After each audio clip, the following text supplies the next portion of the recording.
মস্কোর রেড স্কোয়ারের রাস্তায় চলছে একের পর এক ট্যাঙ্ক ও সামরিক যান। সঙ্গে আছে যুদ্ধপ্লেন থেকে শুরু করে সামরিক ক্ষেপণাস্ত্রের সমাহার। ইউক্রেনের সঙ্গে যুদ্ধ চলা অবস্থাতে এভাবেই পুরো রাশিয়া জুড়ে চলছে দ্বিতীয় বিশ্বযুদ্ধে বিজয় মহড়ার প্রস্তুতি। রুশ প্রেসিডেন্ট ভ্লাদিমির পুতিন বিশ্বকে জানান দিচ্ছেন নিজ দেশের সামরিক শক্তি।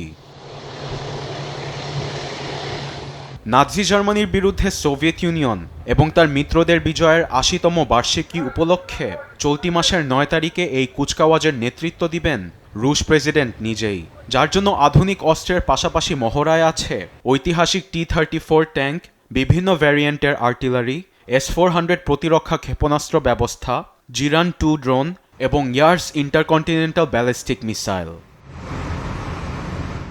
পথে পথে এমন সামরিক মহড়া দেখতে ভিড় করছেন অসংখ্য রাশিয়ান।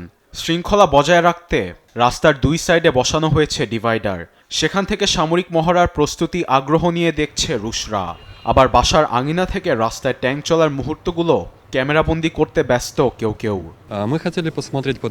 আমরা এখানে মহড়ার প্রস্তুতি দেখতে আসছি। ট্যাঙ্ক, আর্টিলারি ও ক্ষেপণাস্ত্রগুলো দেখে খুব ভালো লাগছে। নিজ দেশের অস্ত্রগুলো চোখের সামনে সবসময় দেখা যায় না। দ্বিতীয় বিশ্বযুদ্ধে বিজয় মহড়ার দিনটি ঘনিয়ে আসায় রাশিয়া জুড়ে চলছে উৎসবের আমেজ।